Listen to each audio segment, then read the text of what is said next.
Hi fam, you've seen what is happening in Tanzania, and this is not new. It has happened in Cameroon, it has happened in Madagascar, and now in Tanzania, and we are more likely to see a pattern of the same come 2027 in Kenya, because in Africa, democracy is only used to legitimize power, not to share it to the people, not to help the people. It's only to legitimize power for the leaders. And if you look at the way institutions are weakened, you look at the way the dissent is punished, look at whatever that is happening in Tanzania right now. So many people have died. I've heard that about 700 people have been shot dead, and it's not something new. We saw the same happening in Kenya June 25th when we lost almost 100 youth simply because they want to speak their voices. This is dissent being punished, and it's a pattern that is repeating itself in Africa, because what they do is manage people's voices. We cannot voice ourselves. Nobody is going to hear us. And then they manage situations with the elections. It raises a question that if really voting was so important, and if voting made changes, would they have allowed us to vote? That's a question that I'm asking myself, because if they tell us that we practice and exercise democracy by choosing the leaders that we want, then by us telling them that we do not want these leaders, then we are punished for that, and then they force us to get the leaders that they want or they think that are good for being good for us. Look at what is happening in Tanzania. Tundu Lissu is in jail as we speak now, and he was jailed because they were headed to the elections in 29th of last month, so that he cannot participate in elections. And Tundu Lissu is people's choice.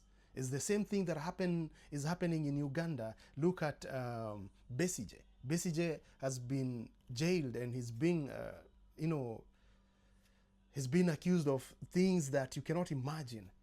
You understand what I'm trying to say? And it's the same thing that happens in Kenya. So I tend to think that democracy in Africa is just a selective democracy, and it's not really democracy, but it's something to make us look like we respect human life, we respect human rights. But again, I ask myself, what is really happening with these human rights international organizations like the UN and the rest? And what is happening with even the African Union? Why haven't they spoken about this? Why haven't they brought about control? Why haven't they done nothing? Exactly, even like in whatever that is happening in Sudan right now. We used to think that Gaza had the worst humanitarian crisis, but it's not Gaza. It's Sudan, Al-Fasher. People have been killed there like flies. If you look at whatever that is happening, it's sickening, and it tells you that these leaders that you see in Africa, starting with our own Ruto, they are not there to help the people. They're not there to bring about changes.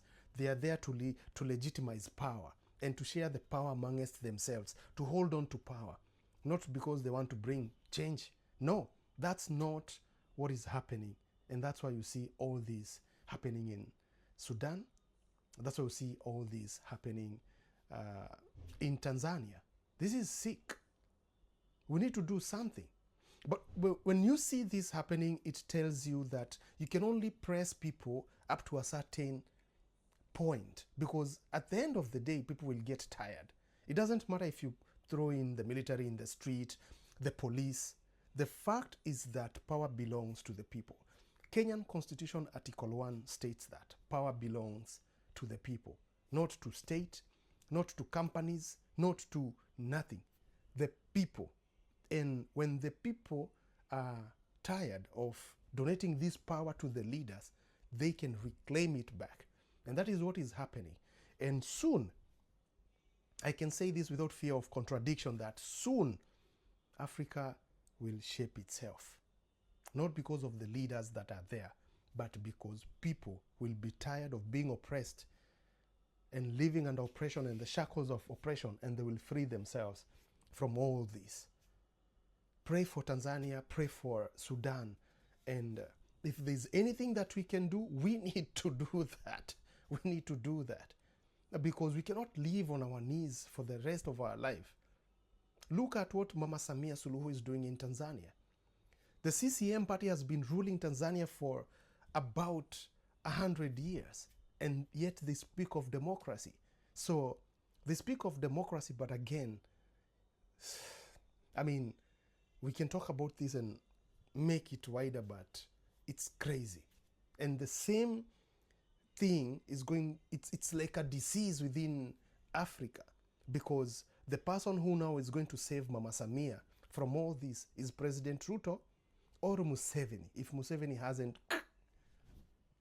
Because she's seeking help from these people, seeking help from the birds of a feather. How can you seek help from people who, from the same blind people who are leading their countries with blindness? It's madness of the highest level. It's crazy. You know, these people are charlatans.